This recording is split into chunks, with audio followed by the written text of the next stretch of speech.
जय गुरुदेव, जय श्री महाकाल। आप सभी साधकों और मित्रों को आप सभी का स्वागत है मेरे YouTube चैनल पर। सबसे पहले आने वाले सभी दर्शकों से मैं कहना चाहूँगा कि तंत्र मंत्र व साधना से संबंधित हमेशा ज्ञानवर्धक जानकारी, सभी तरह के तंत्र मंत्र व अपनी समस्याओं के निवारण से संबंधित वीडियो को देखने के लिए इस चैनल को सब्सक्राइब कर लें और बेल आइकन को दबा दें। वीडियो अच्छा लगे तो वीडियो को लाइक, शेयर और कमेंट अवश्य करें।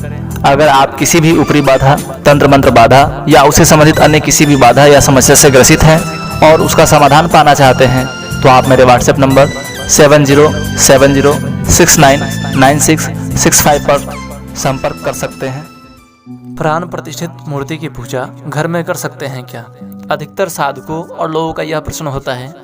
तो सबसे पहली बात तो यह है कि प्रतिष्ठित मूर्ति की ही पूजा होती है, बिना प्रतिष्ठा की हुई मूर्ति का पूजन नहीं होता। दो तरह की प्रतिष्ठा होती है, चल प्रतिष्ठा, दूसरी अचल प्रतिष्ठा। अगर चल प्रतिष्ठा की हुई मूर्ति है तो चल प्रतिष्ठा होकर ही मूर्तियां घर में रहती हैं, घर वाले उनकी पूजा करते हैं। जब घर बदलना होता है तब वहां से लेकर के दूसरे घर में चले जाते हैं। पहले भगवान का प्रवेश घर में करवाते हैं, बाद में पीछे पीछे खुद भी घर में प्रवेश कर लेते हैं। अगर अचल प्रतिष्ठा है तो वह घर, क्योंकि अचल प्रतिष्ठा में यह नियम होता है कि पहले वह भूमि भगवान को समर्पित करनी होती है, क्योंकि भगवान किसी दूसरे की भूमि में नहीं बैठते। इसलिए पहले संकल्प होता है कि मैं ये भूमि भगवान को समर्पित कर रहा हूँ। फिर उसमें प्रसाद मंदिर बनता है तो अपनी भूमि में बनाए गए प्रसाद या मंदिर में भक्त के आवाहन पर भगवान आकर के विराजमान होते हैं।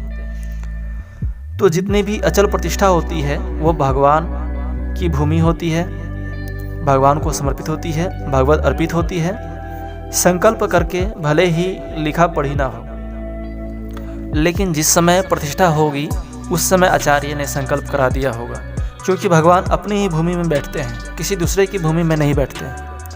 अगर आपके घर में भगवान की अचल प्रतिष्ठा हुई है तो वह भूमि भगवान की ही है और आप मंदिर में उस घर में सेवा के लिए रह रहे हैं। उस घर को मंदिर के रूप में आपको मानना होगा, मानना चाहिए, और एक सेवक, एक पुजारी के रूप में अपने आप को प्रस्तुत करना चाहिए। भगवान के घर में वही रह सकता है जो भगवान की सेवा के लिए हो।